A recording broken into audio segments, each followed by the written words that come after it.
За би асуулт гэхээс илүү баг үг хэлчих байхадаа л Монголын үндэсний олон нийтийн радио, телевиз гэдэг маань одоо бид хуулиа бол одоо яралтай шинжлэх хэрэгцээ шаардлага байна гэдгийг бол харж байгаа.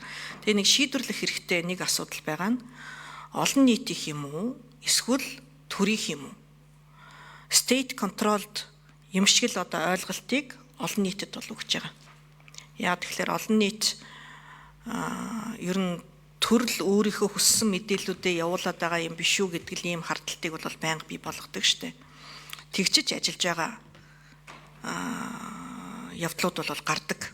Тэгэд энэ юунаас улбаатай байна вэ гэхэлэр энэ үндэсний зөвлөлийн гишүүдээ хүртэл хэрхэн яаж сонгон шалгаруулж байгаа вэ гэдэгтэй ч гэсэн шууд холбоотой. Ер нь үндэсний телевизэд байгаа хүмүүсийг гэдэг юм уу яг шийдвэр гаргаж байгаа хүмүүсийг бүгднийг одоо яг судлаад үзэх юм бол цаанаа л одоо бас төрийн одоо юу гэдэг нь улс төрийн хамааралтай, улс төрийн нөлөөлөлтөө юм хүмүүс цөөнгөө байдаг. Энэ нь бол нууц биш. Тэгэхээр яг энэ төрийн өөрийн оролцоог нь хэрхэн яаж бууруулах вэ гэдэг дээр л бид нар яг одоо санаа зовох ёстой.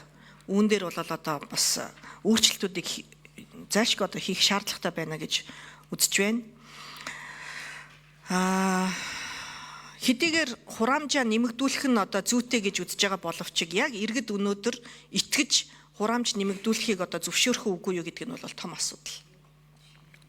Тэгэхээр иргэдийнхаа итгэл үнэмшлийг авахын тулд бид өнөөдөр яг үнэхэрийн олон нийтийн одоо телевиз мөн шүү гэдгийг контент, хандлага, үйл ажиллагаагаараа харуулах ёстой.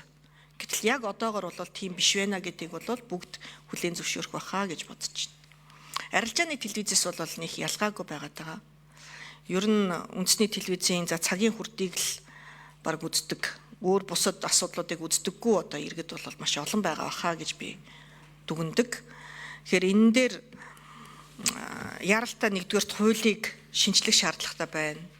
Нөгөө талдаа бол яг энэ үндэсний зөвлөлийн гишүүдийг хэрхэн яаж сонгон шалгаруулж байгаа вэ?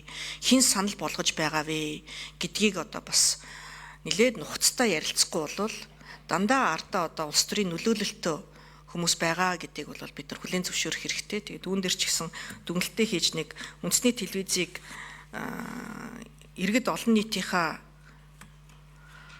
итгэлийг хүлээсэн одоо яг үнэхээр л одоо иргэдтэй хурж ажилласан ийм телевиз болгохын төлөө бол бид одоо шинжилтийг бол яралтай зайлшгүй хийх ёстой гэдэг ийм саналтай байна. За үг хэлжлээ арай зээг шүү.